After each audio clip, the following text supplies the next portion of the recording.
São convidados deste Closing Bell José Poça Esteves, economista, Rui Moreira de Carvalho, também economista, António Rebelo de Sousa e também António Costa, diretor do Diário Económico. Agradeço aos quatro a vossa presença neste Closing Bell em formato especial, hoje que também é um dia especial. O país está a viver dia a dia aquilo que parece ser cada vez mais uma crise política. António, começo por ti. Obrigado por estares neste Closing Bell. Depois de ouvires José Sócrates, depois de ouvires Miguel Relvas, quais são as primeiras palavras que te merecem dizer estas declarações? Acrescentou pouco. Isto é, estamos hoje mais ou menos como estávamos ontem, no fim de semana, depois da apresentação do novo plano de austeridade, do novo PEC. Claramente, digamos, há aqui um caminhar para uma crise política que me parece mais ou menos óbvia e falta perceber quando é que essa crise política vai ser traduzida em marcação de eleições. Ou José Sócrates adiou essa crise política? Não creio que tenha adiado grande coisa. Tentou, digamos assim, uma encenação e uma dramatização, se me permitem a expressão, neste discurso, passando a responsabilidade para o PSD, mas creio que nesta fase do campeonato está a tentar limitar as perdas depois do processo que conduziu à operação e à apresentação do plano de austeridade. Portanto, não parece que tenha ganho muito tempo, não parece de resto que tenha ganho tempo nenhum. É de notar, soube-se hoje, Pedro Passos Coelho pediu uma audiência ao Presidente da República e, curiosamente, coincidência ou não, enfim, vai ser recebido antes da reunião semanal do Primeiro-Ministro com o próprio Presidente da República.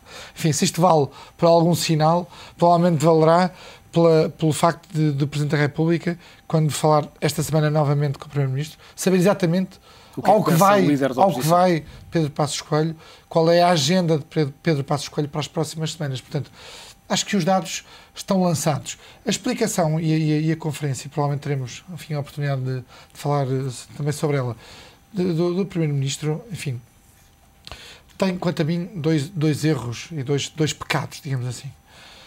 O ano 2011, com uma execução ainda com 2 meses, percebe-se hoje, face às novas medidas, ainda pouco claras na sua substância, mas às novas medidas de corte na despesa, na saúde e na educação, que tinha pressupostos errados. O quadro macroeconómico que permitiu construir o orçamento de 2011 e o acordo com o PSD, é preciso notá-lo, assentava num crescimento económico marginal, mas ainda assim num crescimento económico.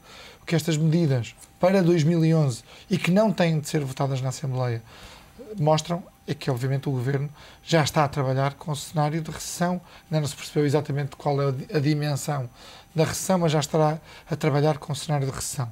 O segundo ponto que me parece importante de discussão, o Primeiro-Ministro tem razão quando diz, obviamente, teria que haver um novo PEC. Os PECs, os planos de estabilidade, são anuais, são revistos anualmente e com medidas, supostamente, de consolidação orçamental. O que se esperaria deste novo PEC de 2012-2013 era um tipo e um perfil de medidas diferente daquele que acabamos por conhecer. Isto é, em 2010 e 2011 o país foi confrontado com medidas difíceis, com austeridade e com o objetivo de responder a uma emergência financeira e ganhar tempo para fazer o que é preciso fazer de forma estrutural. O que percebemos com este novo plano de austeridade é que as medidas de emergência financeira continuam. Ou seja, não há relançamento da economia.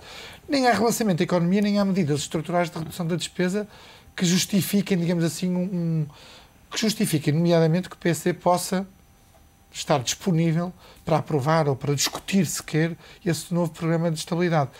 Um imposto, chamo-lhe uma contribuição, mas é verdadeiramente um imposto sobre pensões acima de 1.500 euros, é uma medida de emergência que poderia ter sido tomada em 2010, em 2011, sabemos que vai ser tomada em 2012, não sabemos exatamente por quanto tempo. Portanto, esse novo PEC comete, quanto a mim, esse pecado, diria, original, que é novamente um PEC de emergência financeira e não de estabilidade e de crescimento económico. António, há aqui uma questão política, antes de passarmos aos restantes convidados, que gostava de esclarecer contigo, tem a ver com o seguinte.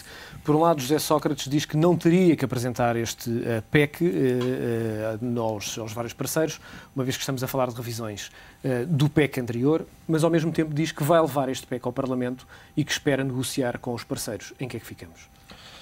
Parece-me uma falácia, isto é, este plano de austeridade, pela contingência e pela situação de emergência em que o país viveu, foi conduzido e discutido muito entre Lisboa, Berlim, Frankfurt e Bruxelas. Foi desenhado, digamos assim, neste quadrado, com líderes europeus, com o Presidente da Comissão Europeia, com o Presidente do Banco Central Europeu.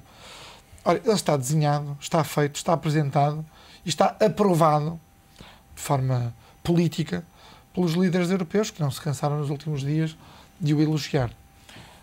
É verdade que Portugal precisa de medidas de emergência. Podemos também discutir como é que continuamos a chegar à necessidade de continuamos a precisar de medidas de emergência. Mas a verdade é que o PEC está na sua estrutura principal negociado e apresentado, e também foi por isso, foi pelos líderes europeus conhecerem o teor e as medidas do plano de estabilidade e do programa da austeridade que Portugal conheceu nos últimos dias, que deram a sua aprovação e permitiram, de alguma maneira, uma recompensa, se é que se pode chamar assim, que é o anúncio aos mercados de que Bruxelas está disponível para flexibilizar o Fundo de Estabilidade Financeira. Isto é, dizendo aos mercados, o fundo vai ser um concorrente dos investidores, e se os investidores, digamos assim, não remunerarem de uma forma adequada a dívida portuguesa, o fundo poderá ser um regulador, digamos assim, de mercado. Ora, assim sendo, não faz sentido que, obviamente, este PEC, este plano de austeridade, seja negociado em Bruxelas, em Lisboa, porque o que é que poderia suceder? Entraríamos numa discussão técnica sobre medidas de aumentos de impostos, que o PC já disse que não queria, e sobre cortes de despesa, e o Governo apresentaria um novo programa de estabilidade, um novo plano de austeridade a Bruxelas, para ser novamente apresentado à Sra. Merkel ou a Jean-Claude Trichet. Isso não faz sentido. E, portanto, isso obviamente não faz sentido, e eu enquadro numa discussão mais de política interna do que outra coisa. José Poças Esteves, este plano de estabilidade e crescimento é cada vez mais claro que foi imposto externamente e que, obviamente, já vinha pré-aprovado exatamente por essa razão. Sim, estou completamente de acordo. Foi um plano para alemão ver, não é? Principalmente para alemão ver. E acho que, e ao contrário do que se pensa que foi uma medida precipitada, não foi de facto uma medida precipitada, foi uma medida pensada, e eu estou convencido que o timing também foi bem estudado. Foi um timing após... Aliás, o Primeiro-Ministro acabou por referir isso, não é? Esta apresentação na apresentação que fez há pouco tempo, agora há questão de menos de uma hora, que foi o conjunto de medidas apresentadas depois da discussão interna e antes da discussão externa. Obviamente que foi claramente uma medida, foi um anúncio feito deliberadamente para aquela situação. Agora, a grande questão que acho que se levanta aí é porque é que houve esta correção agora? Foi de facto que havia discrepância nas contas? Essa foi uma das notícias, obviamente, que surgiram sexta-feira. Com o António Costa, quer dizer, havia ali qualquer coisa nas contas que era preciso ajustar. E não era só 2012 e 2013, provavelmente também 2011. Obviamente que os pressupostos do orçamento estavam num crescimento económico. Já toda a gente sabe que não vai haver crescimento económico. Portanto, o Primeiro-Ministro português não podia ir insistir junto de Bruxelas e junto dos parceiros europeus nessa lógica de que iriam ter crescimento económico. Por outro lado, era preciso ganhar alguma folga. É que nós estamos a esquecer que ainda há uma discussão à volta dos 2 mil milhões do BPN. Onde é que vão ficar os 2 mil milhões do BPN? Acordamos ver ao Estado essa decisão, se vão ao ano 2008 ou se vão na altura da injeção, que será este ano. Eu não entendo, eu não consigo entender o Eurostat a aprovar que isso passe para 2008. Era bom para nós que isso acontecesse, mas não acredito que isso aconteça, porque de facto a decisão vem de 2008. Mas a injeção será feita em 2008. Exatamente. Se é a base de caixa, é a base de caixa para todos os efeitos. E a base de caixa é em 2011, que em princípio o orçamento vai sofrer na base de caixa com estes 2 mil milhões. Eu acho que tudo isto levava a Bruxelas, a Comissão Europeia e o BCE a desconfiar das contas que estavam apresentadas. Portanto, era importante que o Primeiro-Ministro chegasse a Bruxelas, pelo menos com as contas mais certas que aquelas que tinha anteriormente.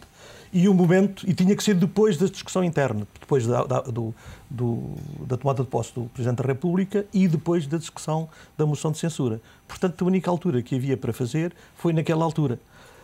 Se deveria ou não ter previamente referido, eu acho que sim, devia ter apresentado, obviamente, ao Presidente da República, devia ter apresentado como fez ao líder da oposição, optou por não o fazer, mas eu acho que foi uma questão de pressa, foi uma questão de momento e, mais uma vez, creio que foi uma atitude de marketing político bem feito, na perspectiva de do que é que se pretendia atingir. Não é? Rui Moreira de Carvalho, esta revisão do Plano de Estabilidade e Crescimento surge depois de olharmos, ou a Comissão Europeia e também o Banco Central Europeu, olharem para as contas e elas apresentarem algumas discrepâncias, como dizia o António Costa e também o José Poças Esteves. Há aqui valores com base em variáveis que de facto não se vieram e que a Comissão Europeia acredita que não se virão a concretizar. Boa noite. Pois, esses são os factos. Agora, acreditar em que números tantas vezes se alteram com tanta facilidade que já quase ninguém acredita. Isto só faz lembrar um exemplo do Brasil, em determinada época, em que resolveu-se criar índices paralelos aos índices oficiais, oficiosos. Por exemplo, a Fundação Getúlio Vargas tinha o índice de inflação, o índice de crescimento, que é, em bom rigor, os índices que no Brasil se utilizam ainda hoje para o ajustamento salarial ou para a análise do crescimento económico.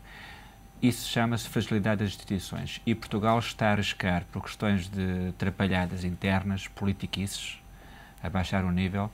Eu também tive a oportunidade de ouvir o discurso e ouvi na parte final, já na parte dos jornalistas, o Sr. Primeiro-Ministro referia-se que se a forma de apresentar não foi a correta, o importante foi o conteúdo. Eu penso que a forma é muito relevante. É como numa relação familiar, o marido ou a mulher ser o último a saber do que é que se passa. E isto vai ter custos a médio prazo. Portanto, não são só esses números. É o risco de ninguém acreditar nos valores. Concluo, por exemplo, o Eurostat, que estamos a fazer um trabalho sobre a competitividade de Portugal relativamente a 9 países equivalentes. Não sei se vocês deram conta, mas o Eurostat tirou os valores da Grécia de lá. Isto é o pior que pode acontecer a qualquer economia, que não acreditar nos dados, não acreditar nos dados oficiais. António Rebelo de Sousa, olhamos para estas declarações, o país, e já vamos analisar mais em pormenor a questão política, olhamos para já pela questão económica, vemos de facto que há aqui uma revisão das contas e há sobretudo por parte de quem paga impostos, de quem é contribuinte, a noção de que ciclicamente é preciso pedir sempre mais e mais e mais. Pois, esse é realmente um problema, porque eu estou até particularmente à vontade, porque estando na mesma área política que o Sr. Primeiro-Ministro, eu confesso que não percebo desta vez muito bem o seu comportamento. Correndo o risco de ser um bocado heterodoxo para alguns, desde logo acho que o discurso dele foi um bocado ambivalente, porque não se fica sem se perceber se estas medidas, por um lado, têm que ver com a necessidade de corrigir certos aspectos das previsões e da execução orçamental, realmente porque, de facto, as previsões relativamente à evolução do nível da atividade económica, portanto, em relação ao PIB, não estavam totalmente certas, porque havia realmente, enfim, outro tipo de problemas que, entretanto, se tinham colocado, ou se este PEC 4 tem que ver com as guidelines, as linhas de orientação geral do futuro Orçamento de Estado. Quer dizer, enfim, não ficou particularmente claro se era uma coisa ou se era outra. Portanto, há aqui uma certa ambivalência no discurso. Diria que se calhar são as duas, não é?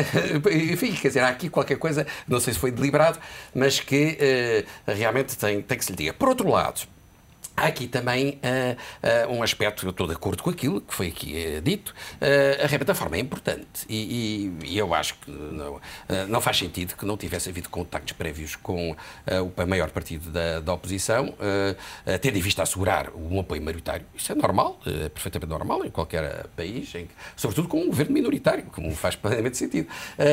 Realmente atuar-se, quando se está num governo minoritário, não se pode partir para negociações no exterior sem se previamente negociar o apoio interno. E depois, realmente, foi uma descortesia muito grande não se dar conhecimento previamente ao Presidente da República. Pode-se não gostar dele, pode-se não ter grande simpatia por ele, realmente admito que o Sr. Primeiro-Ministro não tem grande simpatia por ele, mas realmente tinha essa obrigação.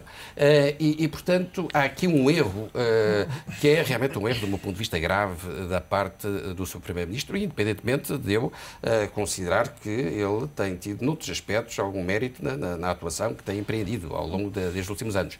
E, portanto, nós estamos agora confrontados com uma situação em que é muito difícil evitar uma crise, até porque aquilo que disse também faz um certo sentido. Eu não posso estar permanentemente, não posso estar todos os 3 meses a apresentar um novo PEC, quer dizer, não posso.